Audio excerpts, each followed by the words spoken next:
ठीक है।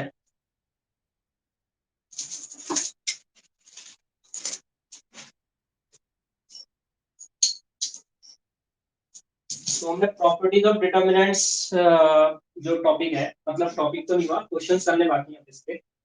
Properties of determinants के आज हम क्वेश्चन करेंगे। प्रॉपर्टीज हमने सारी कर ली थी।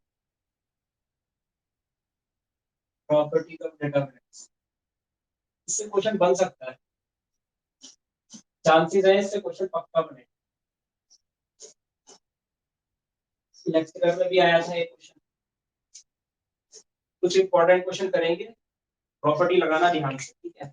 पहला क्वेश्चन करते हैं, इवैल्यूएट इवैल्यूएट डिटर्मिनेंट 4115 79 79 29 53। इजी से शुरुआत करते हैं।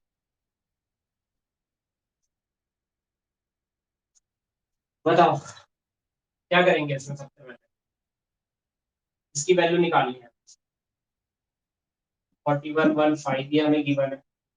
7979 2953।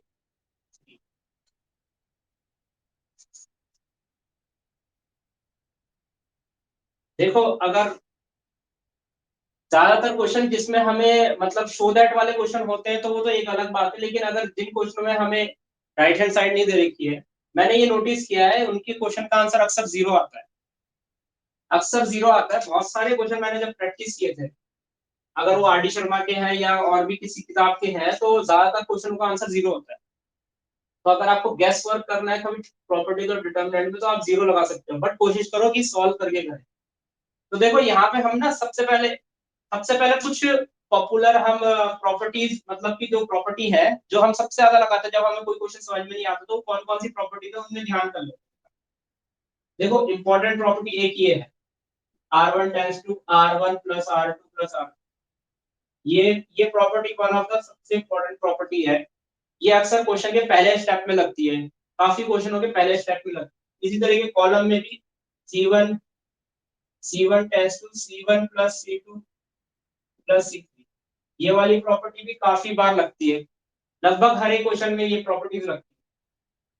थर्ड, आपने देखा होगा कभी कभी हम R3 tends to R3 minus R1 करते हैं। ये जो प्रॉपर्टी है ये लगभग हर एक क्वेश्चन में लगती है। ये कुछ ऐसी चीजें जो आपको याद रखनी पड़ेगी।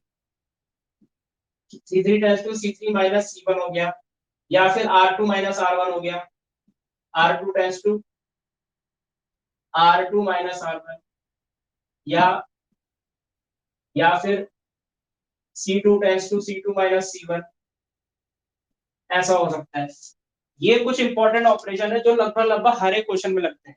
अब यहाँ पे अगर बात करें इन ऑपरेशन की, ये लगभग क्वेश्चन के पहले स्टेप पे लगते हैं। और ये लगभग ये वाले जो है, ये बात की चार जो मैं आपको दिखा रहा हूँ, ये क्वेश्चन के लास्ट के स्टेप्स में लगते हैं। ये वाली प्रॉपर्टी आपको याद होगा कि मतलब ये वाले जो 3 4 5 6 जो पॉइंट है, इन प्रॉपर्टी का हम यूज कब करते हैं, जब ट्रिपल वन बना होता है हमारा फर्स्ट रो में।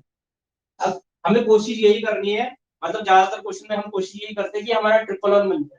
जब ऐसा होता है फिर R2 माइनस R1 करते हैं, R3 माइनस R1 करते हैं, तो 1 0 0 बन जाता है, फिर एक्सपेंड करना आसान होता है। तो ये वाली प्रॉपर्टी जो है ये ट्रिपल वन में लगती है, 3 4 5 6 1। ठीक है, तो सबसे ज्यादा प्रॉपर्टी ये वाली यूज होती है, और ये वाली प्रॉपर्टी लगभग क्वेश्चन के फर्स्ट स्टेप में यूज होती है। ठीक, तो यहाँ पे देखते हैं, यहाँ पे हमें क्या कर सकते हैं। देखो यहाँ पे हम ये कर सकते हैं, यहाँ पे R1 दिख रहा है आपको, ये सॉरी C1 दिख रहा है, ये C1 माइनस C2 कर सकते हैं हम यहाँ पे। तो C1 माइनस अगर हम C2 करते तो क्या होगा, देखो यहाँ पे C1 tends to C1 minus C2 करेंगे।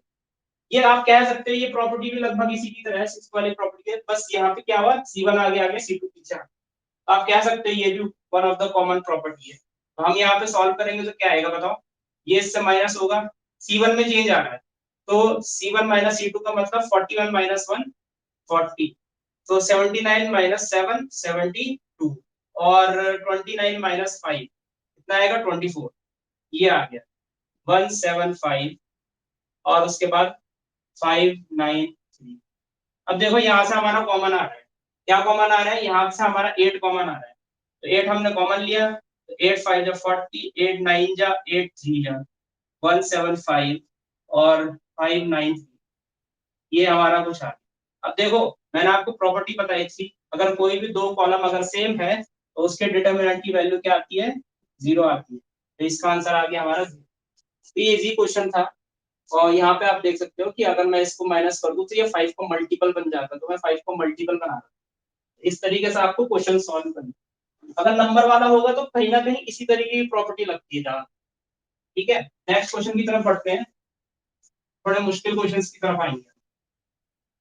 लंबे क्वेश्चन नहीं आएंगे पेपर में इसके प्रॉपर्टीज, छोटे क्वेश्चन आएंगे, लेकिन जो आएंगे इंपॉर्टेंट आएंगे। लंबे वाले लंबे वाले जितने भी हैं जो 12th क्लास में है वो आएंगे नहीं, ठीक है, चाहे वो टफ भी क्यों ना हो। ऐसे आ सकते हैं जो छोटे हैं तो थोड़े से फंसा सकते हैं हमें पेपर, तो लंबे वाले मत करना कभी। ठीक है, इसको देखो जैसे ये है, next question, question number 2, evaluate. नहीं तो मैं बताऊं आपको, अगर आपको सॉल्व करना नहीं आ रहा है ना, मतलब आपको नहीं पता चल रहा कौन सी प्रॉपर्टी लग रही है, तो आप सीधा सीधा एक्सपेंड कर दो, खोल दो उसको, तो आपका आंसर तब भी आ जाएगा, लेकिन उसमें हो सकता है आपको कैलकुलेशन में प्रॉब्लम हो, इसलिए कोशिश करो कि प्रॉपर्टी से हो। ठीक है, यहाँ पे 1 1 1 आ गया, यहाँ पे हमारा ए बी सी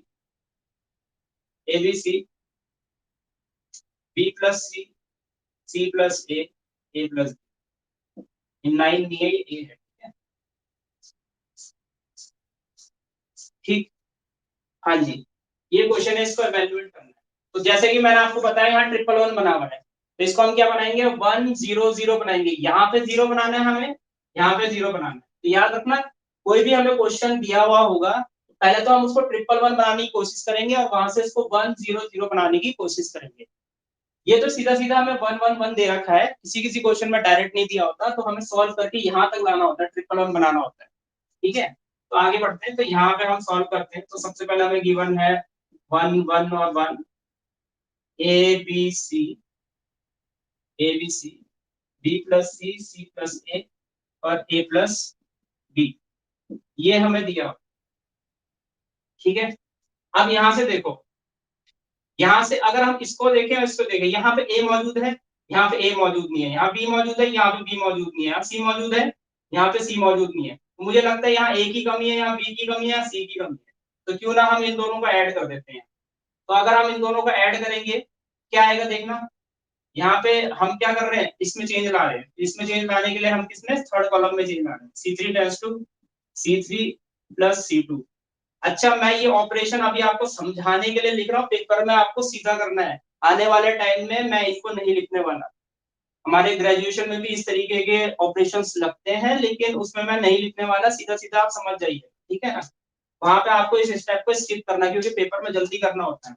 ठीक है, तो मैं यहाँ समझाने के लिए लिख रहा हूँ मैं, लेकिन आप बिना प्रैक्टिस करे भी, मतलब अगर मैं इसको ना लिखूं सीधा लिख दूं, तो मेरे को पता है मैंने फर्स्ट कॉलम में कोई चेंज नहीं लाना है, सेकंड कॉलम में भी कोई चेंज नहीं लाना है, इन दोनों को ऐड कर दो, ए प्लस बी प्लस सी है ना, A+B+C, और यहाँ पे आ जाएगा A+B+C, यहाँ से A+B+C कॉमन आ जाएगा, 1 1 1, ABC 1 1 1, है ना, ABC कॉमन, A+B+C कॉमन आ गया, तो यहाँ ट्रिपल वन बचेगा। अब जैसे कि हमें पता है दो कॉलम अगर सेम होती है तो उस डिटर्मिनेंट की वैल्यू क्या होती है, 0। ठीक है, तो यहाँ पे लिखना है, अगर लिख लो C3 tends to C3 plus C2, ये ऑपरेशन लगा, पर कोशिश करो बिना ऑपरेशन लिखे आप इसको सॉल्व कर सको। अगर कोई बहुत मुश्किल ऑपरेशन होता है तब जरूर लिख लेना, लेकिन कोई इजी ऑपरेशन होता है तो रहने दो, उसको सीधा सीधा ऐड कर दो ना, दिख ही तो रहा है कि ये इसके साथ ऐड हो रहा है। और ठीक है, इससे बहुत टाइम बचता है, मैंने बहुत प्रैक्टिस करी, तो मेरा काफी टाइम बचा, मतलब मैं सीधा फर्स्ट स्टेप से फोर्थ स्टेप में स्किप कर गया था कई बार, तो मतलब 2 ही लाइन में क्वेश्चन आंसर सॉल्व हो गया था, जो 10 लाइन के क्वेश्चन। तो प्रैक्टिस करना है इसकी ना, बिना लिखे करनी। ठीक है, तो आगे बढ़ते हैं, नेक्स्ट क्वेश्चन। स्पीड बढ़ाओगे तो तभी पेपर जल्दी होगा। ठीक है, और कोशिश करो कैलकुलेशन फास्ट करें हम, ठीक है। ये तो मैं अभी खींच रहा हूँ इस क्वेश्चन को समझाने के लिए, लेकिन बाद में मैं नहीं खींचूंगा, तो समझ जाना उसको, तो हमारी प्रैक्टिस हो जाएगी, ठीक है। आगे बढ़ते हैं, इसका बताओ जरा, क्वेश्चन नंबर 3। ये भी अच्छा question, B minus C, C minus A minus B, ठीक है। इवेल्युएट लिख देना, फिर सी minus A minus B, A minus B minus C, A minus B minus C minus ए, ये हो जाएगा।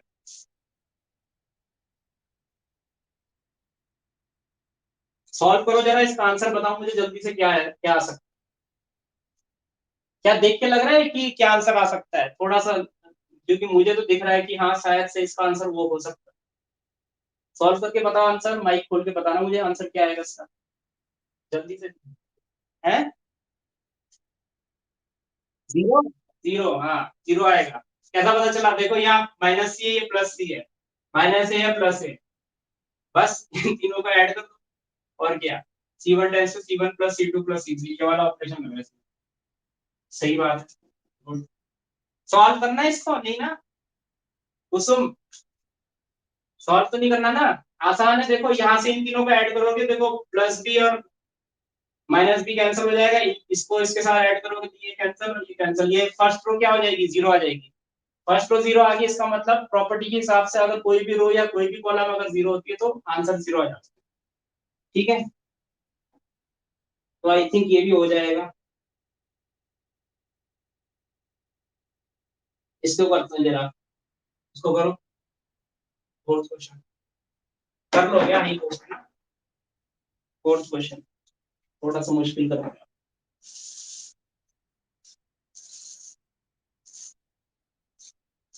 देखो बिना सॉल्व करे भी आंसर आ रहे हैं, तो इसी तरीके से करना है पेपर में, ये नहीं कि ऑपरेशन लगाने ही लगाना है, जब आंसर देख के ही पता चल रहा तो लगा दो। cos स्क्वायर थीटा, देखो अभी तक जितने भी क्वेश्चन कराए लगभग सबके आंसर जीरो है, तो जीरो को कभी इग्नोर मत करना पेपर में।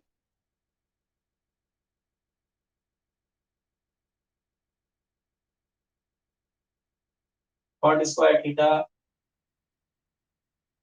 cos स्क्वायर थीटा -1, 42, 40, और यहाँ पे है 2, 2 है यहाँ।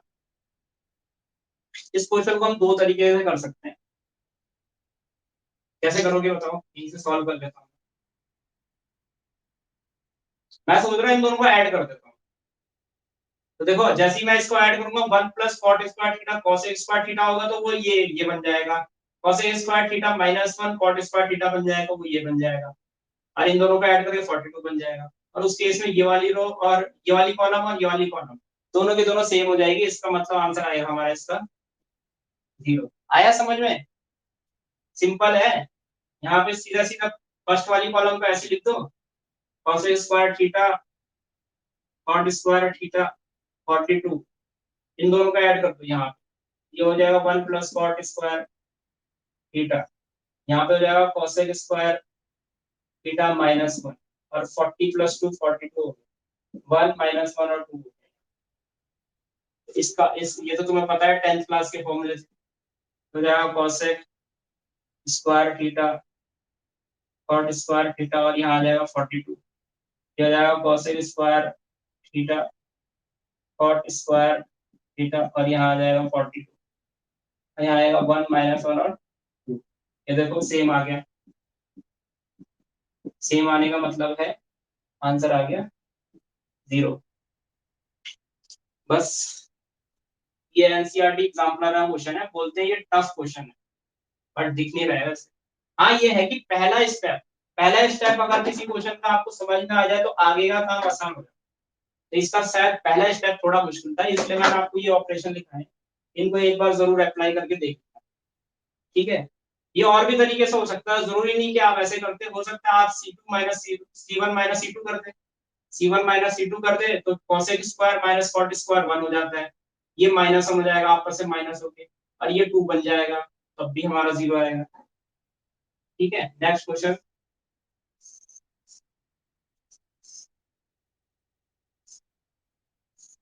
तो मैं वही क्वेश्चन करा रहा हूँ जो एनसीईआरटी एग्जाम्पलर में जो जो छोटे हैं और जो थोड़े लॉजिकल हैं, एनसीईआरटी एग्जाम्पलर के क्वेश्चन टफ माने जाते हैं। ठीक है, इसको तो कराने की जरूरत ही नहीं है, ये करो, ये बढ़िया, थोड़े अच्छे। हाँ जी, ये है B square C square, B square C square, C square ए स्क्वायर, सी स्क्वायर ए स्क्वायर, ये आएगा ए स्क्वायर बी, ये आएगा, यहाँ है बी सी, यहाँ है सी एक्स, और यहाँ है ए बी। ठीक है, यहाँ है B plus C plus A plus, ये ए है 9। ठीक है, करो इसको इवैल्यूएट क्या आएगा, कैसे करोगे, थोड़ा सा अच्छा क्वेश्चन आ गया।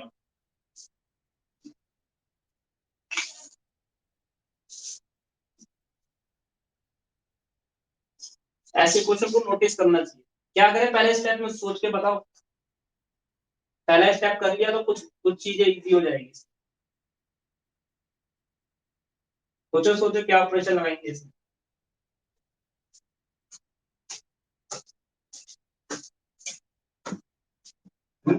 बोलो, देखो एक नोटिसेबल चीज है यहाँ, ये मैं जब भी इस चीज को देखता हूँ ना, मुझे कुछ नजर आता है कि मुझे इस क्वेश्चन में करना क्या है। समझ के चल लो, यहाँ पे अगर कोई भी दो अल्फाबेट्स का मल्टीपल है, मल्टीप्लाई है यानी, ठीक है, यहाँ भी दो अल्फाबेट्स का मल्टीप्लाई है, यहाँ भी दो अल्फाबेट्स का मल्टीप्लाई है, ऐसे क्वेश्चंस में मैं पहले सबसे पहले स्टेप में एक ही चीज करता हूँ, और वो मैं करता हूँ कि एबीसी अपॉन एबीसी करो, जहां तुम्हें ये दिख जाए, चाहे वो किसी भी कॉलम पे हो किसी भी रो में, तो तुम्हें यही करना है पहला सबसे पहला स्टेप, जैसे ये दिख जाए, इस बात का ध्यान रखना, ये और ये, यही इसका करने का तरीका है, और कोई तरीका नहीं है इसको।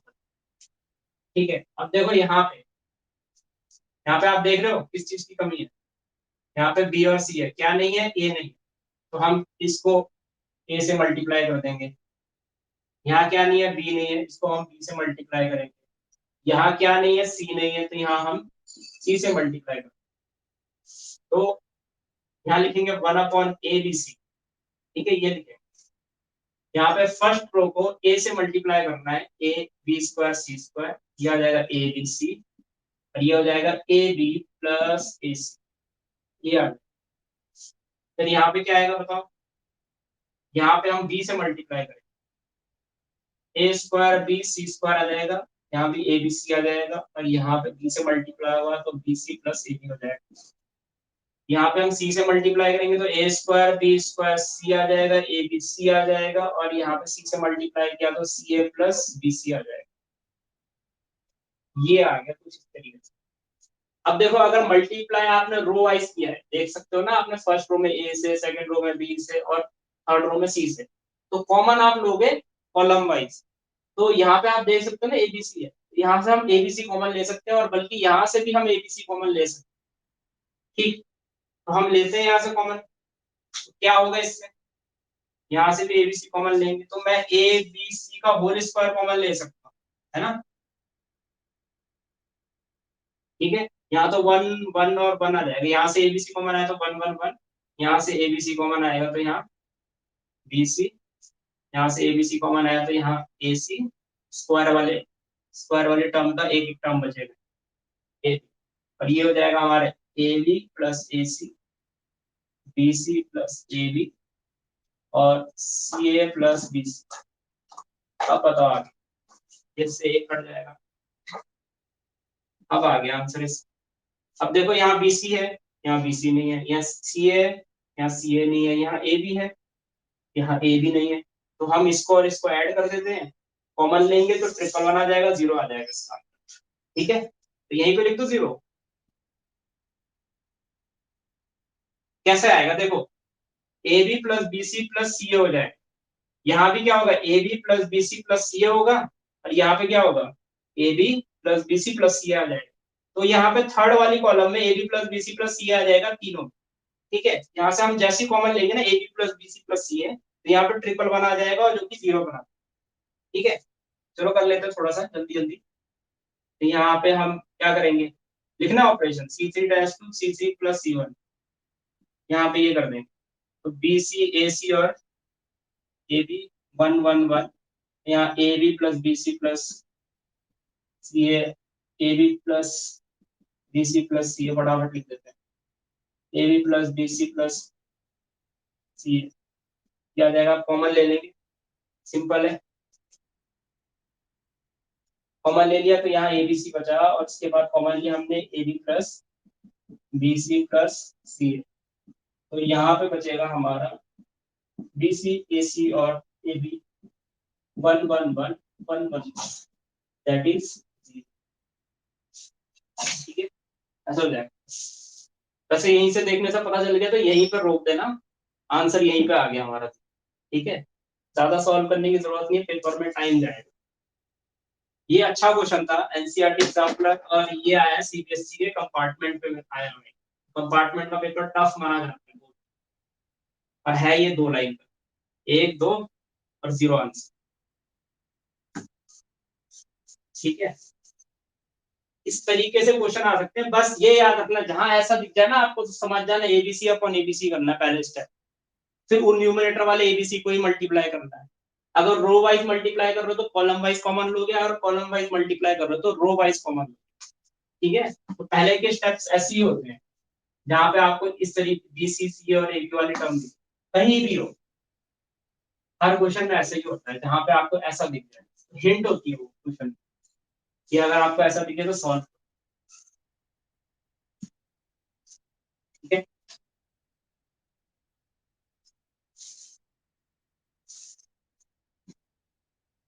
इसको भी मिटा देता हूं।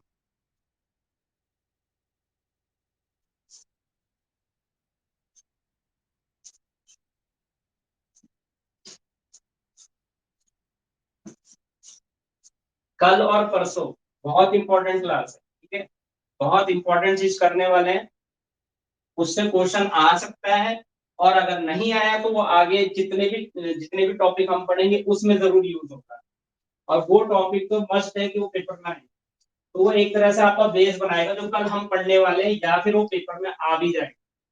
वो इम्पोर्टेंट है, तो इसीलिए आपको उसको पढ़ना ही पढ़ना है, अच्छे से पढ़ना, उसको समझ लेना। ठीक है, तो कल की क्लास कोई मिस मत करना, कल और परसों। ठीक है, चलो इस क्वेश्चन को करके बताओ, इवेल्युएट साइन अल्फा, ट्रिग्नोमेट्री वाले, कॉस अल्फा, अच्छा, sine alpha plus delta, delta, फिर है साइन बीटा कॉस बीटा, और फिर है साइन बीटा प्लस डेल्टा, फिर है साइन गामा होगा, फिर कॉस गामा होगा, साइन गामा कॉस गामा, और साइन गामा प्लस डेल्टा। ये अगर दिखे ना तो बता देना है, ठीक है, इसलिए मैं डार्क मार्क से मैंने दो चीज नोटिस करी रिकॉर्डिंग में, जिसमें शायद से आपको नजर नहीं आ रहा है अच्छे से। तो ठीक है, चलो आगे बढ़ते हैं, करो इवेल्युएट। क्या करेंगे सबसे पहले इस क्वेश्चन, सबसे पहले स्टेप पे क्या करेंगे, मुझे यहां से कुछ दिख रहा है, यहां से कुछ कर सकते हैं, है ना। क्या करेंगे, साइन अल्फा टू नहीं है, अल्फा है, कॉस अल्फा, इसको खोल दो, sine A plus B, sine alpha cos delta, और बीच में प्लस है तो प्लस, और कॉस अल्फा साइन डेल्टा, ऐसे इधर भी करेंगे, साइन बीटा कॉस बीटा, इधर भी लिख दो साइन गामा कॉस गामा, क्या हो गया sign beta cos delta plus cos beta sine delta. यहाँ पे क्या होगा sign gamma cos delta plus cos gamma sine delta, इतना आ गया।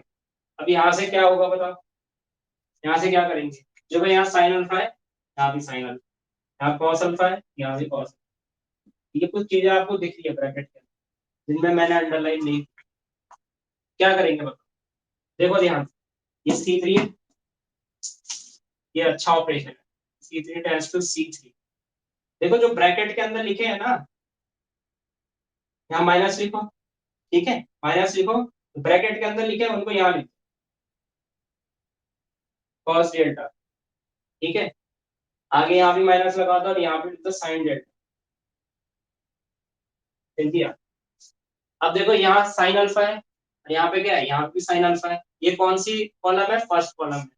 तो अगर हम कॉस डेल्टा को फर्स्ट कॉलम से मल्टीप्लाई कर देते हैं तो ये और ये कैंसिल हो जाएगा क्योंकि यहाँ माइनस है, ठीक है। सेम इसी तरीके से यहाँ पे ये C2 में है तो यहाँ C2 में, समझो जरा क्या होगा यहाँ, समझ में आ गया होगा। देखो यहाँ पे ना हम कोशिश कर रहे हैं कि इसको एलिमिनेट कर दे और इसको एलिमिनेट कर दे, हालांकि मुझे पता है इसका आंसर 0 ही आ रहा है। देखो यहाँ पे ये है हमारा साइन अल्फा, यहाँ है हमारा साइन अल्फा, तो यहाँ कमी है कॉस डेल्टा। तो अगर हम साइन अल्फा कॉस डेल्टा यहाँ बना देते हैं और यहाँ भी साइन अल्फा कॉस डेल्टा है, तो ये इससे इसको कैंसिल करने के लिए यहाँ माइनस का साइन लगाना पड़ेगा, तो कॉस डेल्टा से मल्टीप्लाई करके फर्स्ट कॉलम को माइनस के साइन के साथ लिख देंगे, ठीक है। सेम यहाँ पे भी इसको भी एलिमिनेट करना है, इसको एलिमिनेट करने के लिए हमने यहाँ साइन डेल्टा की कमी थी उससे मल्टीप्लाई किया और यहाँ पे माइनस का साइन लगा दिया, ठीक है ना, ताकि ये प्लस है ये माइनस में और ये कैंसिल होके 0 आ गया 0। बहुत इंपॉर्टेंट ऑपरेशन।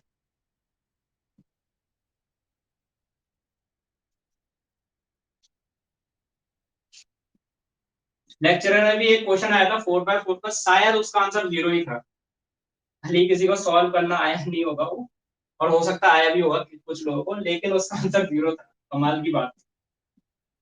4/4 का था डिटर्मिनेंट वो और उसका आंसर 0 था। तो सोचो जरा कितने सारे आंसर प्रॉपर्टीज में 0 वाले आंसर वाले, सॉरी ये 0 माइनस ले आएगा ना सारा 0, ठीक है, ठीक, बस सिंपल है, कुछ करने की जरूरत, ठीक है। आगे बढ़ते हैं, आगे होगा सिंपल है, पहले ये स्टेप बहुत इंपॉर्टेंट,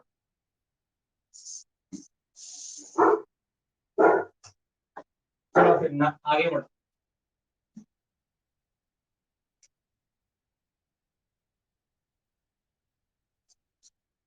कल बहुत इंपॉर्टेंट टॉपिक होने वाला है बीएससी के पर्पज से, क्योंकि जो मैंने 12th में पढ़ा है उसके बेसिस पे मैंने एक मेथड पढ़ा है जो ग्रेजुएशन में पढ़ा था, और एक मेथड जो है मैंने 12th की कॉन्सेप्ट है उसको समझ के उसमें लगाया, तो उस क्वेश्चन को सॉल्व करने में 2 मेथड बन गया अपने आप। और जब मैं 12th वाले मेथड से कर रहा था बहुत जल्दी सॉल्व हो रहा था, मतलब इतना फास्ट है, तो कहा जाए तो वो 14 स्टेप का क्वेश्चन है, लेकिन पहले स्टेप लिखा दूसरा स्टेप लिखा धड़ा आंसर एक ही लाइन, मतलब 2 लाइन में ही आंसर निकल गया, इसलिए जल्दी निकल रहा था, तो मुझे बीएससी के उस मेथड में जाने की जरूरत भी नहीं है, मतलब इतना हो रहा था, हालांकि मैंने सीख लिया वो बीएससी वाला मेथड भी, बट मुझे जाने की जरूरत ही नहीं पड़ी। बट ये है कि मेरी प्रैक्टिस उसमें बहुत अच्छी है, इतनी अच्छी है कि मैं बहुत जल्दी कर लेता हूँ, 14 स्टेप के क्वेश्चन को सोचो, 7वें स्टेप गए, 14वें स्टेप पे सीधा, ठीक है। नेक्स्ट क्वेश्चन जा,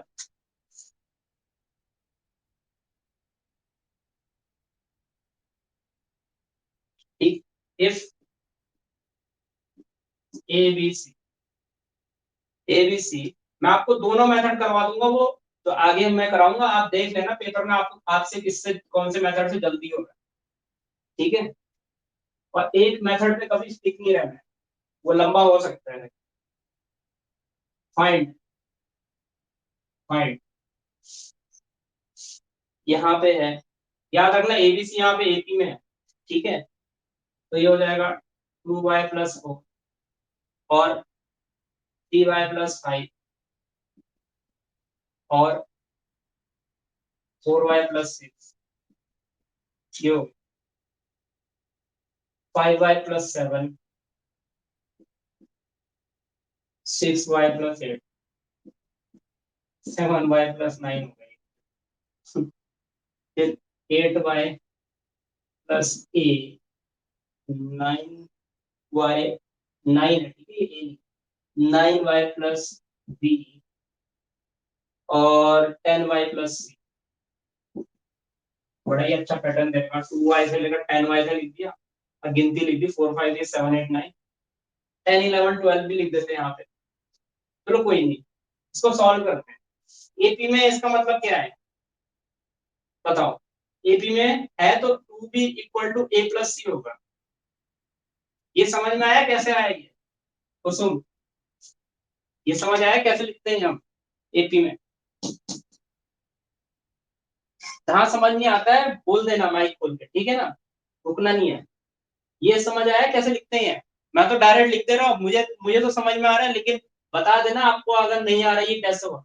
देखो सिंपल है, यहाँ पे अगर मैं बताऊं तो ये एपी में है, इसका मतलब कॉमन डिफरेंस, कॉमन डिफरेंस क्या होता है, a2 - a1 यानी कि b - a = a3 - a2 c - b, ये होता है कि नहीं होता है, इसको हटा दो, अब इसकी जरूरत नहीं है। कॉमन डिफरेंस का formula a2 - a1 = a3 - a2 होता है, ठीक है। एपी में जो भी चीज आती है उसका कॉमन डिफरेंस सेम होता है, यानी कि ये इक्वल टू ये हो जाएगा, ये माइनस बी है ये इधर आएगा, तो ये हो जाएगा b+b, और माइनस ए उधर जाएगा तो ये हो जाएगा a+c, यानी कि ये हो जाएगा 2b = a+, ये मैंने डायरेक्ट लिखा, ठीक है। रटना है तो ये बीच वाली टर्म का डबल कर दो और दोनों कोने वाली टर्म को आपस में ऐड कर दो, इसको एक्सट्रीम टर्म्स बोलते हैं, sum of extreme terms equal to double of middle term, ठीक है। ये होता है, ये एक प्रॉपर्टी है, प्रॉपर्टी तो क्या ही बोलो, नहीं तो इसको सॉल्व कर लो सिंपली, और ठीक है। मैं इसको डायरेक्ट लिख रहा था 2b = a+c, ठीक है, रट सकते हैं आप इसको, ठीक। आगे बढ़ो। हाँ, क्या इस क्वेश्चन को हम एक लाइन में सॉल्व कर सकते हैं, बुक में बहुत लंबा सॉल्व किया लेकिन हम एक लाइन में इसको सॉल्व कर सकते हैं, मतलब एक लाइन में तो खैर नहीं होगा, ये भी यूज होगा तो दूसरी लाइन में ये यूज हो जाएगा, तीसरी लाइन में आंसर आ जाएगा। बताओ कैसे करोगे, सोचो पहला स्टेप क्या होगा, तीन ही लाइन में ये सॉल्व, बोलो बोलो क्या करें, सोचो सोचो, बताओ बताओ।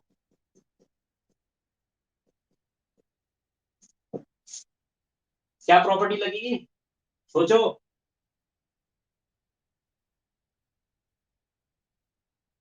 देखो सिंपल, यहाँ पे देखो ये 10 है, ये 8 है, इन दोनों को ऐड करेंगे कितना आएगा, 18 आएगा, 18 आएगा ना, और वो 18 जो है वो 9 का डबल है, 9 का क्या है डबल है, ये है, ठीक है। एक खास बात मैंने देखी, देखो यहाँ पे एक और चीज, मतलब इस क्वेश्चन में नहीं, मैं कुछ चीजें यूट्यूब में देख रहा था, वहां से मैंने सीखा कि हम ऑपरेशन को किस प्रकार से भी लगा सकते हैं। R2 × 2 देखना है ध्यान से, ट्वाइस R2 माइनस, देखो ऐसा बोलते हैं ऐसा करना गलत होता है, लेकिन ऐसा करने से कैलकुलेशन में जब गड़बड़ आ ही नहीं रही है तो कर लो ऐसा वाक्य, R1 - R, बताओ, हो गया खत्म क्वेश्चन। 2b - a - c, और 2b - a - c 0 होता है अगर यहां से लिखे,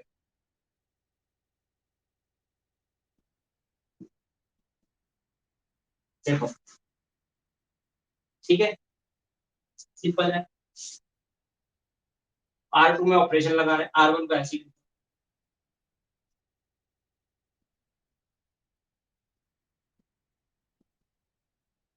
ठीक है, R3 को भी ऐसे लिखो।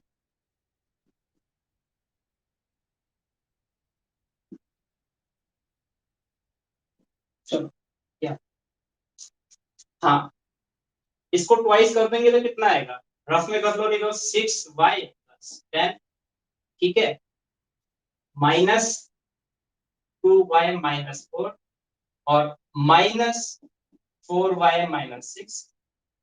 देखो -4 -6 10 +10 कट गया, 6 -2 +4 -4 0।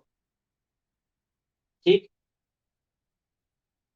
यहाँ क्या आएगा, यहाँ भी 0 आएगा, कर लो ट्राई, देखो जरा इन दोनों ए पहले ए प्लस ये वाला और ये वाला कर देते हैं, R1 और R3 को ऐड कर तो 12 आ गया, यहाँ भी 12y आएगा तो ये 0 हो गया, और 9 + 7 16, 8 का डबल 16, 16 - 16 0 हो गया। सेम यहाँ पे देखो क्या आएगा, यहाँ पे आएगा 2b -a -c, क्योंकि यहाँ पे वेरिएबल तो कैंसिल हो जाएगा, बहुत सिंपल है, 18y -18y, ठीक है। अब इसकी वैल्यू देखो क्या है, इसको हम यहीं पर 0 लिख देते हैं, एक स्टेप बच जाएगा हमारा। तो 0 0 0 का मतलब क्या है, समझ में आया, देखो सिंपल है, 2b -a -c है ना, इसकी वैल्यू क्या है यहाँ, इसको हम इधर ले जाएंगे तो ये आ जाएगा 0, इसकी वैल्यू आ गई 0, दैट मीन्स अगर कोई भी रो हमारी 0 होती है तो आंसर आ जाएगा 0। वैसे देखा जाए तो एक ही लाइन में सॉल्व हो, ठीक है, ऐसे करना है, आगे बढ़ते हैं, सॉल्व कर लेना इनको, मतलब जब ये ऑपरेशन लगाओगे ना आप सॉल्व करना, 0 ही आएगा, देखो, ठीक है, आगे बढ़ते हैं। वहां पे ऐसे सिंपल क्वेश्चन आ सकते हैं एलटी में, लेकिन जो बहुत फास्ट करेगा इसको उसके लिए फायदा है, ठीक है।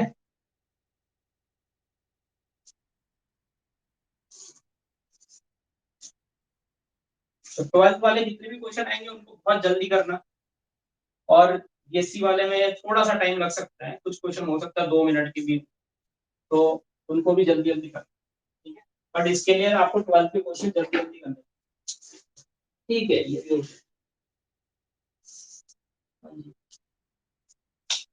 ये भी ये अच्छा क्वेश्चन, ये भी Δ1 इक्वल, जो अभी मैंने ऑपरेशन लगाया ना 2R2 -R1 -R3, उसको थोड़ा ध्यान रखना है, वो बहुत सारे क्वेश्चन है प्रैक्टिस में, क्वेश्चन को जल्दी सॉल्व कर दे, ठीक है, प्रैक्टिस करना उससे। Δ1 = 1 1 1 1 1 1 x² y² z², x² y² z² x y z, ये Δ1 हमें दे रखा है, एंड Δ2 भी हमें दे रखा है, Δ2 = 1 1 1 y z zx xy x y z, और यहाँ पे लिख देते हैं हम, फाइंड Δ1 - Δ2, फाइंड Δ1 - Δ2,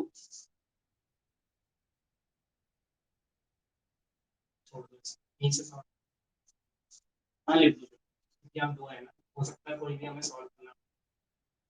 हाँ जी, क्या करेंगे, बताओ पहले स्टेप में क्या करेंगे, किसको सॉल्व करें, मैं Δ2 को सॉल्व कर रहा हूँ, क्योंकि मुझे कुछ दिख रहा है, 1 1 y z zx xy xy, करो इसको सॉल्व, क्या करेंगे पहले स्टेप में, बताओ क्या करेंगे, आज ही पढ़ा है मैंने कुछ, कुछ हिंट मिल रही है इसको देख के, थोड़ा दूर लिख देते ना इसको, बताइए बताइए, कुछ दिख रहा होगा इस क्वेश्चन में, सही से पहला स्टेप क्या करें,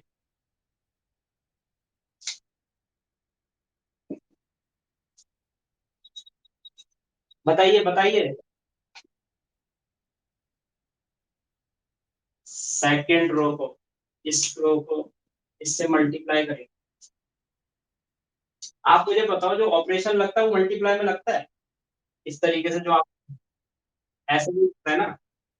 ये देखो, ये अभी बताया था।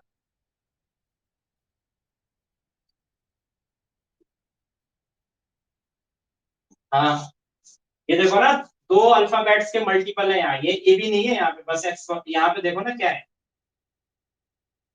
समझ गए होंगे अब क्या करना है। इसलिए बोला नजर तेज होनी चाहिए। यहाँ पे मैंने अभी आपको बताया था, वो उस शायद उस टाइम कॉलम में दिया था और वो में ए बी बी सी और सी ए दे रखा था। यहाँ पे आप देखो क्या है, एक्स वाई वाई जेड, मतलब वाई जेड जेड एक्स और एक्स वाई ऐसा दे रखा है। तो अभी बताया था मैंने कि ऐसा जैसे ही आपको दिख जाए तो समझ जाओ पहले स्टेप यही करना है। ठीक है, बस हो गया यहाँ से खत्म। यहाँ पे किसकी कमी है, एक्स की। यहाँ किसकी कमी है, वाई की। यहाँ किसकी कमी है, जेड की। तो यहाँ एक्स की कमी है तो एक्स से मल्टीप्लाई कर देंगे पहली कॉलम में, यहाँ वाई से कर देंगे, और यहाँ यहाँ जेड की कमी है तो यहाँ जेड से कर देंगे। कुछ बच्चे सोचते हैं कि पता कैसे चलता है भाई, पहले हम कॉलम वाइज मल्टीप्लाई करें और रो वाइज कॉमन ले, ये पता कैसे चलता है। यहाँ कंफ्यूजन हो जाती है कई बार। बट जैसे कि मैं आपको यहाँ बता रहा हूँ ना, देखो यहाँ कमी किसकी है। अगर आप यहाँ से पूरे को x से मल्टीप्लाई कर दोगे तो इसकी कम y की कमी कैसे पूरी होगी, अगर मैं इसी में x से मल्टीप्लाई कर दूंगा। तो इसका मतलब हमें रो वाइज मल्टीप्लाई करना ही नहीं है, सिंपल है यहाँ। ठीक है, रो वाइज मल्टीप्लाई करोगे तो इसका मतलब यहाँ पे हमें y से ही मल्टीप्लाई करना होगा, यहाँ x से, यहाँ y से, यहाँ z से। अब y, यहाँ हम अगर y से मल्टीप्लाई करें तो y स्क्वायर z हो जाएगा। यहाँ तो y की कमी पूरी हो जाएगी, लेकिन यहाँ x की कमी तो पूरी होगी नहीं ना। तो यहाँ पे समझ जाओ कि रो वाइज मल्टीप्लाई नहीं हो सकता। ठीक है, तो यहाँ पे देखना है कि हाँ भाई यहाँ x की कमी है तो इस वाली कॉलम में x से मल्टीप्लाई करना है, ऐसे में नहीं करना है। यहाँ y की कमी है तो ऑब्वियस सी बात है, यहाँ x की कमी है, यहाँ y की कमी है, दैट मींस यहाँ z की कमी है, दैट मींस ऐसे में मल्टीप्लाई नहीं करना है, ऐसे में मल्टीप्लाई करना है। क्योंकि यहाँ x से मल्टीप्लाई होगा तो यहाँ पे x की कमी पूरी होगी, यहाँ y से मल्टीप्लाई y की कमी, और यहाँ पे z से मल्टीप्लाई तो z। ठीक है, तो ये समझ गए। ठीक है ना, समझ में आ गया होगा। जहां कमी है वहीं पे मल्टीप्लाई करो। ठीक है, और अलग अलग अल्फाबेट मल्टीप्लाई। चलो आगे बढ़ते हैं। Delta two equal 1/x y z। ठीक है, यहाँ पे हम x से मल्टीप्लाई कर रहे हैं तो x X Y Z, X square हो जाएगा, y X Y Z Y square हो जाएगा, और z X Y Z Z square हो जाएगा। ठीक है, अब बताओ, ये देखो मल्टीप्लाई करा मैंने कॉलम वाइज, कॉमन निकालेंगे हम row wise. Delta two X Y Z common upon X Y Z, ये तो बाद में इससे कैंसिल हो ही जाएगा। X Y Z triple one, X square Y square और जेड स्क्वायर। ठीक है, देखो कुछ लोग कहते हैं कि ये दो स्टेप फालतू हैं, तो सही कहते हो, ऐसा भी नहीं है गलत है। कुछ कहीं ना कहीं सही कहते हैं कि हम पहले स्टेप में यही क्यों कर रहे हैं। अब यहाँ पे देखो ना, गौर करो, वन वन वन यहाँ पे भी है, यहाँ पे भी है, एक्स वाई जेड यहाँ पे भी है, यहाँ पे भी है। चेंज कहाँ है यार, देखो।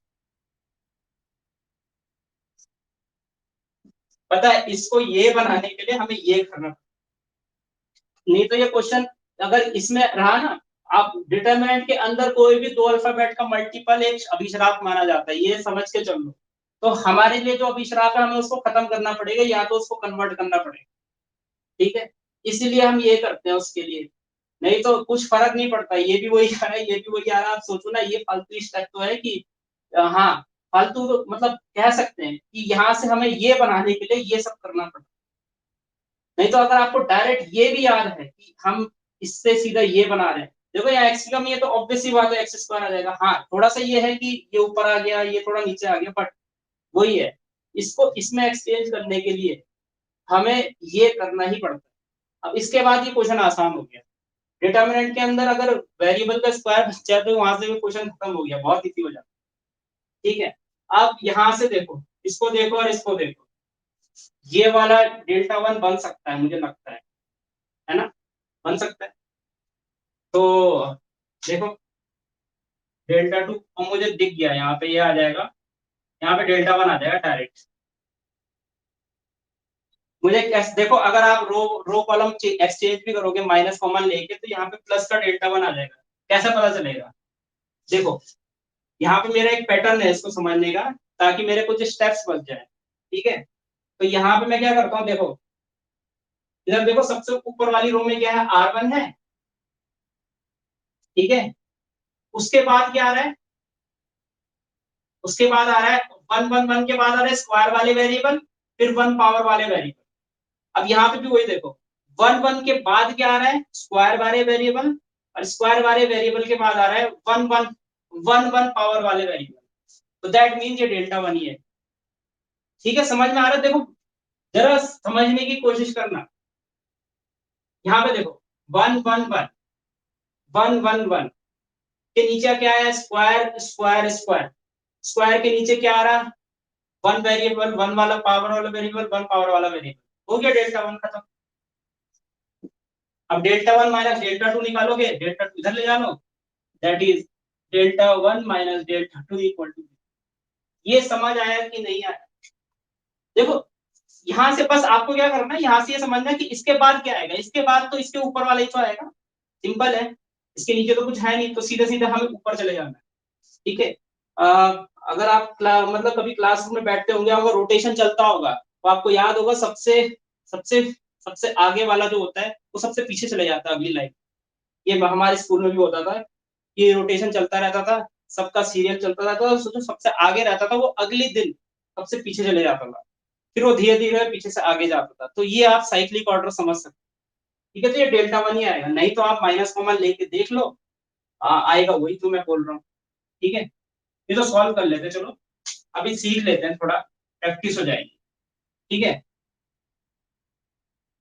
मैं तो डायरेक्ट लिख देता हूँ, दिख रहा है ना सीधा सीधा, वन वन वन के बाद स्क्वायर वाले वेरिएबल आ रहे हैं, फिर उसके बाद हमारे वन पावर वाले वेरिएबल आ रहे हैं, इसके नीचे तो कोई है नहीं, तो सीधा सीधा ऊपर जाएंगे हम। ठीक है, तो हम थोड़ा माइनस कॉमन ले लेते हैं, ट्रिपल वन को हम ऊपर ले जाते हैं, एक्स वाई जेड को यहाँ लिखते हैं, और एक्स स्क्वायर वाई स्क्वायर और जेड स्क्वायर। दिख रहा है, ये दिख रहा होगा ना? नहीं तो मैं बोल रहा हूँ मुझसे, उससे नोटिस कर ले। ठीक है, अब स्क्वायर वाले ऊपर आ जाएंगे और ये तीनों नीचे आ जाएंगे, क्योंकि इनको वन पावर वालों को नीचे लाना, तो ये प्लस हो जाएगा। तो बस हो गया, सॉल्व, डेल्टा वन आ गया। तो delta two equal two plus का वन वन वन, यहाँ पे हो गया, ये स्क्वायर वाले ऊपर आ जाएंगे, एक्स स्क्वायर वाई स्क्वायर और जेड स्क्वायर और एक्स वाई जेड। ठीक है, आप कुछ भी स्टेप करते हो, पहले स्टेप में पूछा करो कि मैं ये क्यों कर रहा हूँ या क्यों कर रही हूँ।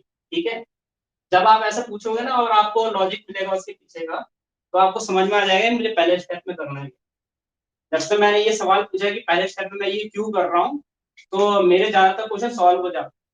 ठीक है, चलो आगे बढ़ते हैं। अब ये तुम्हें पता है, ये डेल्टा वन बन गया, तो delta two equal to delta one, इसको उधर ले जाते हैं, तो delta one minus delta two यहाँ पे आ गया जीरो।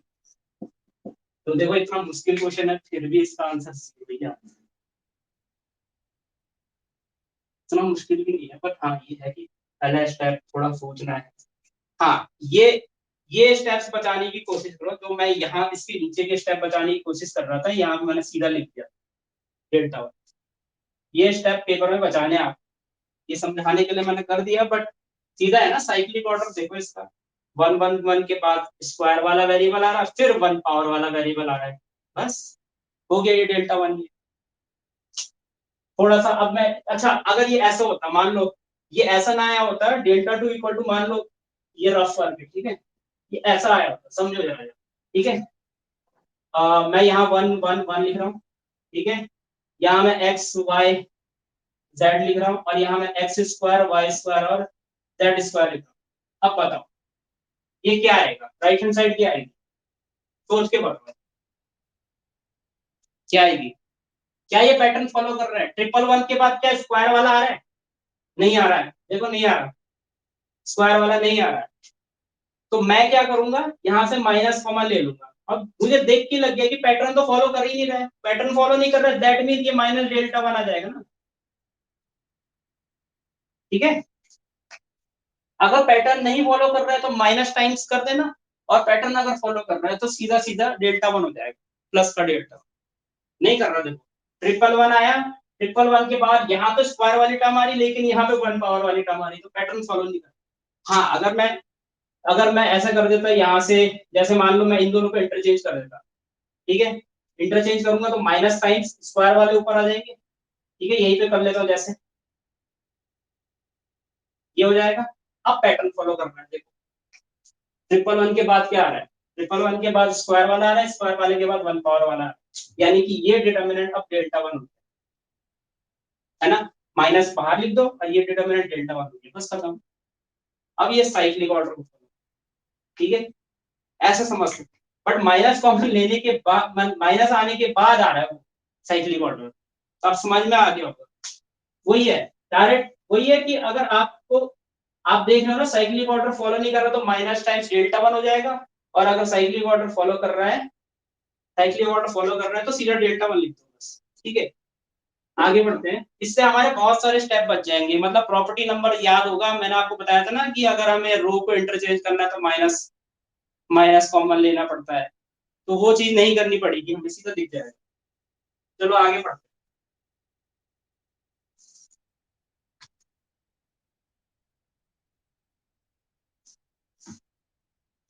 ब्रेक चाहिए।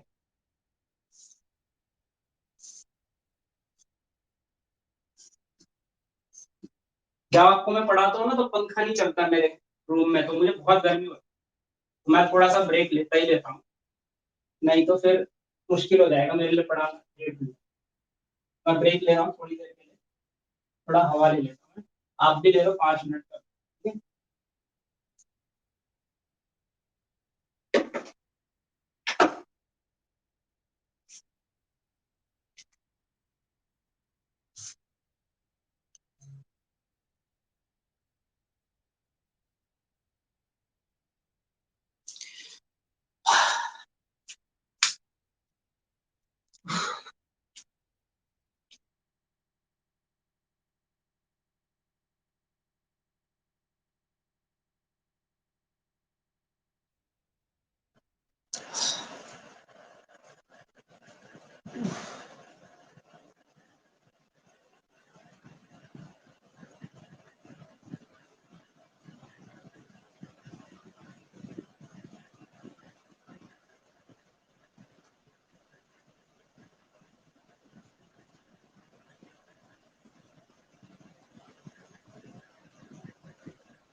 चलो शुरू करते हैं आगे।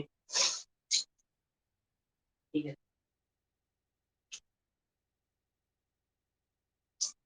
एक इम्पोर्टेंट रिकॉर्डिंग तो शुरू होगी क्या? रिकॉर्डिंग देख लेते हैं। नहीं, अब होगी शुरू। ठीक है, चलो आगे बढ़ते हैं। देखो ये एक इम्पोर्टेंट स्टेटमेंट है, इसको लिख लेना। स्टेटमेंट जो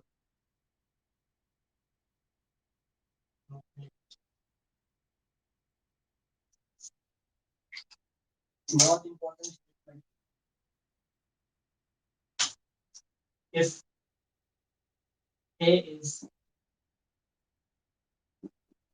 skew symmetric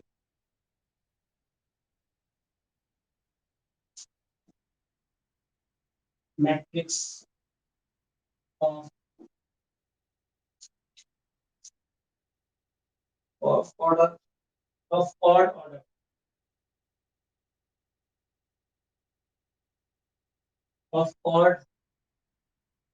order n of odd order n, then determinant A equal to 0, then determinant A equal to 0। Proof कराना है, अगर प्रूफ तो वैसे जरूरत नहीं है, बट फिर भी देख लो। ए ट्रांसपोज जल्दी हो जाएगा। A transpose equal to minus है, इसका डिटरमिनेंट क्या होगा? ए ट्रांसपोज, दोनों में डिटरमिनेंट लगा दिया। ठीक है, ठीक, आगे बढ़ते हैं। इसको लिखेंगे, देखना, दोनों में अगर मैं nth पावर ले लूं, ठीक है, क्योंकि ऑर्डर n है दोनों का, दोनों में यहीं पे मैं nth पावर ले रहा हूँ। ठीक है, अब क्या होगा?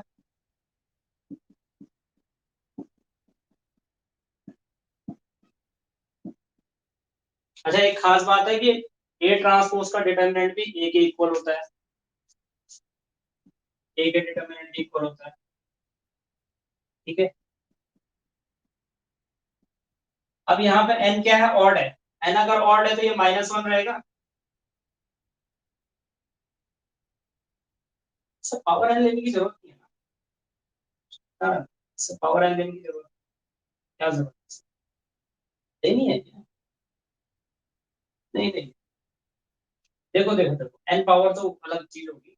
ऑर्डर बोल रहा था ना, ऑर्डर n है। इसका ऑर्डर हम n क्रॉस n ले लें। इसका ऑर्डर क्या है? n cross n।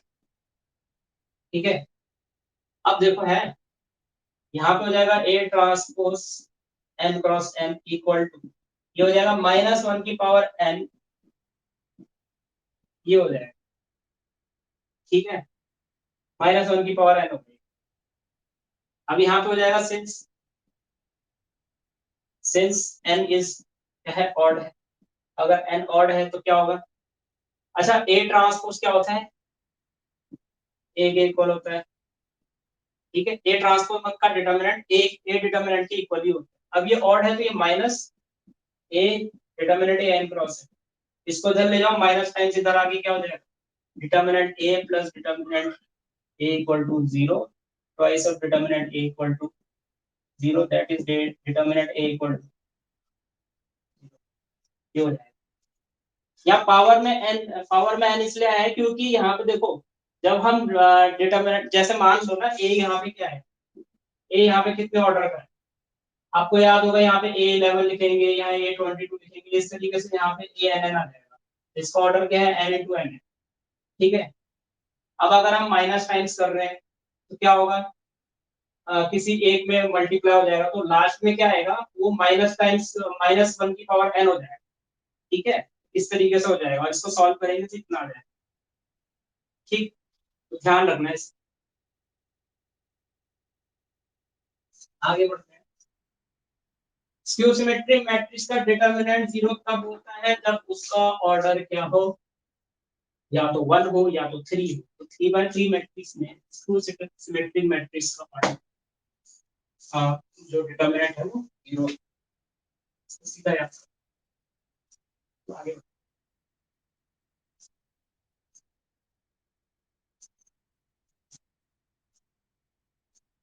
चलो, इसका आंसर बताओ मुझे आप, जो मैंने अभी पढ़ाया।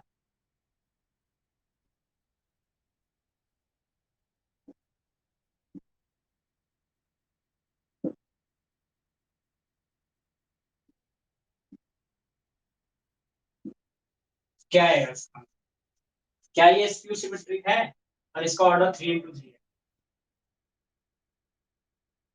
देखो डायगोनल के एलिमेंट्स क्या है, 0 0 0। और अगर मैं इसको इसको चेक करूं तो same element with opposite sign, same element with opposite sign, same element with opposite sign. This is skew symmetric of order 3। That is ये क्या आ जाएगा, 0 आ जाएगा। और एक question, 0 b minus A, c minus A minus B, 0 c minus B, A minus C, B minus C, और A minus C, B minus C. इसका आंसर क्या आएगा, 0 आएगा। ये देखो डायगोनल के एलिमेंट्स, ये भी 0 है। अच्छा अगर मैं यहाँ पे माइनस कॉमन ले लूं तो इसको हम लिख सकते हैं क्या, माइनस ए माइनस बी। तो हम कह सकते हैं same element with opposite sign. यहाँ से भी अगर हम माइनस कॉमन ले लें, minus times of C minus A हो जाएगा, जो कि इसके करस्पॉन्डिंग अपोजिट साइन के साथ, और इसके करस्पॉन्डिंग भी अपोजिट साइन के साथ माइनस का सी माइनस बी हो जाएगा। ये भी स्क्यू सिमेट्रिक मैट्रिक्स है जिसका ऑर्डर कितना है, 3 है। जिसका मतलब क्या है, इसका मतलब ये है कि इसका आंसर भी 0 है। ये स्क्यू सिमेट्रिक है, और स्क्यू सिमेट्रिक मैट्रिक्स का ऑर्डर, जब उसका ऑर्डर ऑड हो तब उसका डिटरमिनेंट 0 हो। सिंपल है। ये समझ सकते, ये प्रॉपर्टी हो सकती है स्क्यू सिमेट्रिक मैट्रिक्स। आप कह सकते हैं कि प्रॉपर्टी है, कुछ करने की जरूरत नहीं है। एक बहुत इंपॉर्टेंट क्वेश्चन है, वो मैं आपको करा देता हूँ, मुझे लगता है वो पेपर में आ जाएगा। सोच रहा था आज इसको करा दूंगा। ऐसे ये वाला है,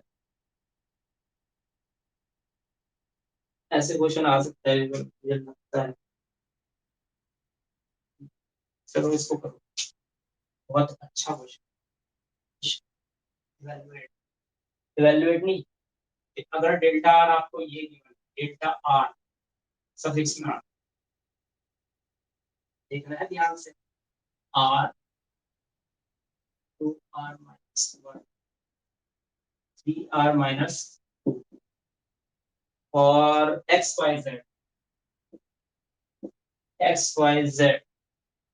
n n+1 upon n square, और n 3n-1 2। वो बोल रहा है कि आपको निकालना सबमिशन, सबमिशन है इसमें, ठीक है। r=1 से लेकर n, डेल्टा आर की वैल्यू निकाल, पॉइंट लिख दो चाहे, इसकी वैल्यू निकालनी है आपको। इस क्वेश्चन आपको डेल्टा आर क्या गिवन है, डेल्टा आर आपको डिटरमिनेंट के रूप में ये गिवन है, और आपको सबमिशन के साथ इसकी वैल्यू निकालनी।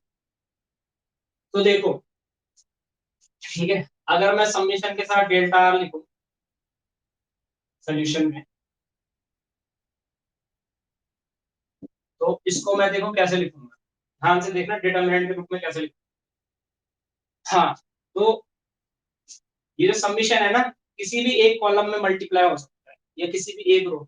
मैं यहाँ पे कर रहा हूँ, देखो यहाँ पे आ रहे हैं, यहाँ पे भी आ रहे हैं, यहाँ पे भी आ रहे हैं, इसलिए मल्टीप्लाई कर, क्योंकि अगर मैं यहाँ सबमिशन लगाऊंगा, और हमारा वैसे भी हम देख सकते हैं कि यहाँ पे जो हमारा ऑपरेशन है वो r=1 में, यानी कि r की टर्म्स में, तो हम जाहिर सी बात है यहीं पे सबमिशन लगा सकते हैं। और यहाँ पे x y z 3 अलग अलग वेरिएबल है, हालांकि यहाँ सेम है, बट क्योंकि यहाँ ऑपरेशन हमारा r में है, इसलिए हम यहाँ पे लगाएंगे। चलो देखते हैं, यहाँ लिखेंगे सबमिशन r, ठीक है। मैं r=1 से लेकर n नहीं लिख रहा हूँ, समझ जाना, ठीक है, टाइम बचाने के।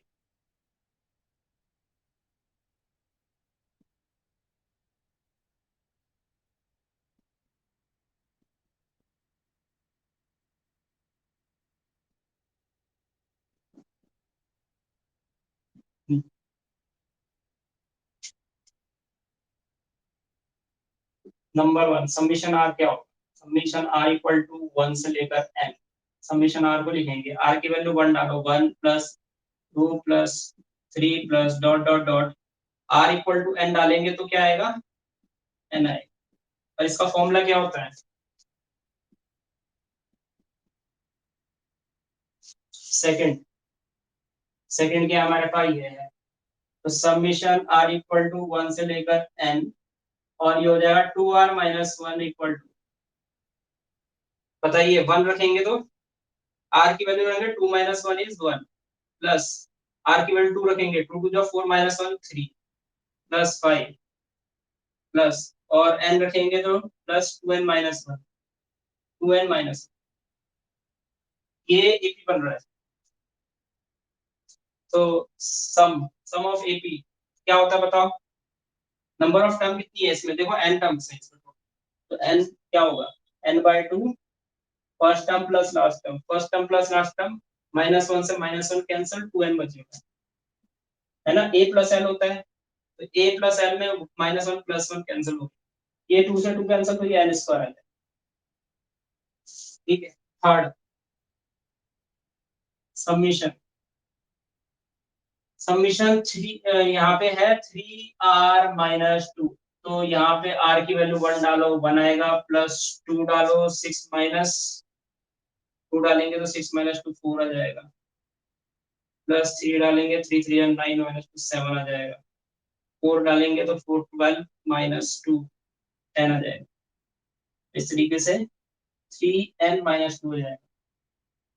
तो देखो ये एक ही बन रहा है, इसका कॉमन डिफरेंस कितना 3, तो नंबर ऑफ टर्म्स इसमें भी n ही होगी, n बाय 2, क्योंकि total number of summation n ही है इसमें, n by 2 first term plus last term, ये प्लस 1 है, ये माइनस का 2 है, तो 3n-1 आ जाएगा,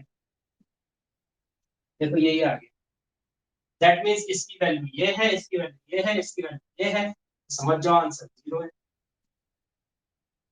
ठीक है, आसान क्वेश्चन हो गया फिर।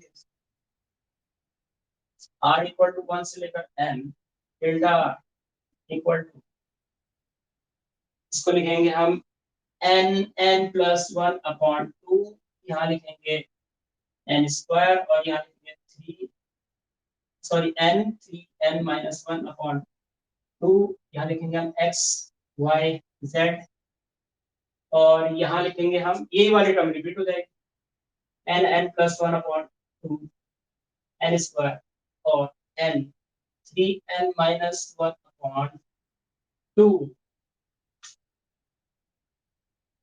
ये हो जाए। अब क्योंकि हमारी फर्स्ट कॉलम और थर्ड कॉलम सेम है, डिटरमिनेंट बंद करते हैं, तो इसका, तो ये जो समीशन है, हम कह सकते हैं ये जो डिटरमिनेंट है इसकी वैल्यू क्या है 0। ऐसे क्वेश्चन आ सकते हैं पेपर में, इस तरीके से बन सकते, ठीक है। एक क्वेश्चन, टाइम कितना हुआ, अगर टाइम है तो एक क्वेश्चन और करा देता हूँ, ठीक है, एक क्वेश्चन और कर लेते हैं,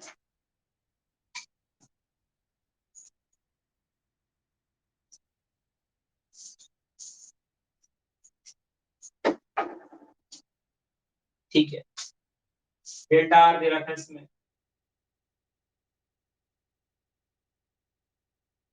यहाँ दे रखा 2 की पावर r माइनस 2 की power r minus 1 2.3 r minus 1 4.5 r minus X Y Z, X Y Z ऐसे में दे रखा है 2 की पावर n माइनस 1। अच्छा ध्यान रखना ये पावर में r माइनस 1 है, ये भी पावर में और ये पावर में, और ये -1 बेस में नीचे, 3 की पावर n बेस में -1 और 5 की पावर n बेस में -1, ये डिटरमिनेंट हमें इस क्वेश्चन में दे रखा है, और हमें फाइंड करना r इक्वल टू 1 से लेकर n डेल्टा r, यही करना। तो मैं सोच रहा हूँ इतना क्यों सॉल्व करना, सीधा देखो ना, यहाँ से सॉल्व करके अगर ये सीधा ये बन जाता है, ये तो 0 आंसर है, इतना क्यों सॉल्व करना है, है ना। इतना लंबा सॉल्व करने जाएंगे मुश्किल हो जाएगा।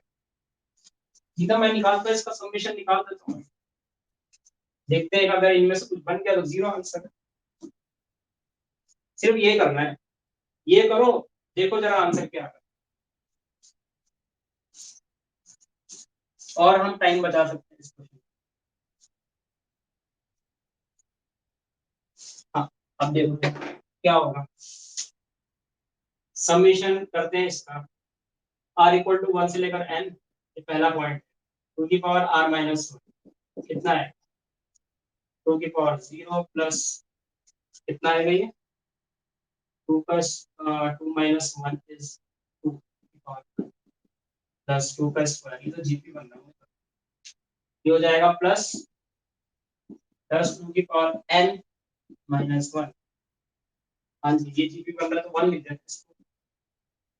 तो जीपी के सम का फॉर्मूला जिसमें कॉमन रेशियो कितना है, 2 है, तो a की वैल्यू 1, r की पावर n यानी 2 की पावर, नंबर ऑफ टर्म्स यहाँ पे n है, यहाँ से यहाँ तक n माइनस 1 है, और यहाँ और वैसे भी समेशन में नंबर ऑफ टर्म्स भी n है, तो यहाँ पे क्या आ जाएगा 2 की power n minus 1 upon 2 minus 1 is 1, तो इसको लिखने की जरूरत ही नहीं है, वो यही आ गया। ठीक है, आगे समझ, पूरा लिख दूं, 1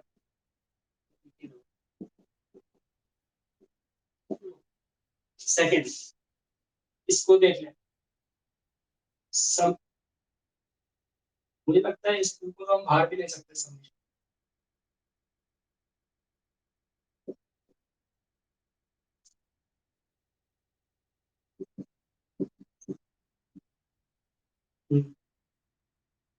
वन प्लस थ्री प्लस 3 रखेंगे, 3 का स्क्वायर इस तरीके से आएगा, और लास्ट में आएगा 3 की पावर n माइनस 2, और 2 इंटू 1, यहाँ भी जीपी लग रहा है, ठीक है, जीपी लग रहा है, समझना है तो बता देना कहीं, ठीक है, 3 की power n minus 1 upon 3 minus 1 that is, ये इससे कैंसिल हो जाएगा, तो ये यही आ गया, सेम आ रहा है, मतलब जीरो,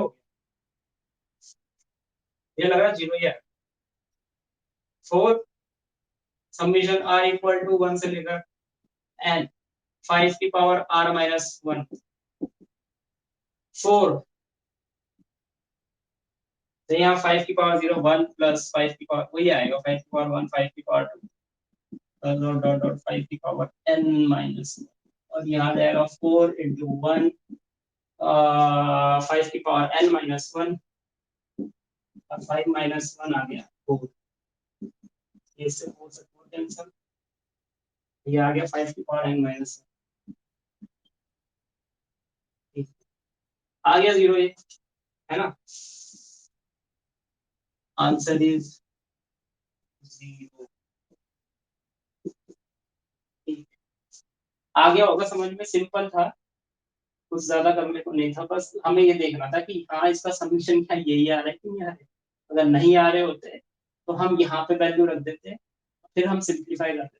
खासकर ऐसे क्वेश्चन वैसे ज्यादा टफ, मतलब कि बाद के स्टेप्स में ज्यादा टफ नहीं होते, ये सीधा सीधा सॉल्व होके ये आ, ठीक है, तो ये लास्ट क्वेश्चन था आज के दिन का, कल हम प्रॉपर्टीज और डिटर्मिनेंट्स लगभग खत्म कर देंगे, खत्म हो जाएगा ये कल ही खत्म हो जाएगा, कल हम नया टॉपिक शुरू करेंगे जो कि इम्पोर्टेंट भी है,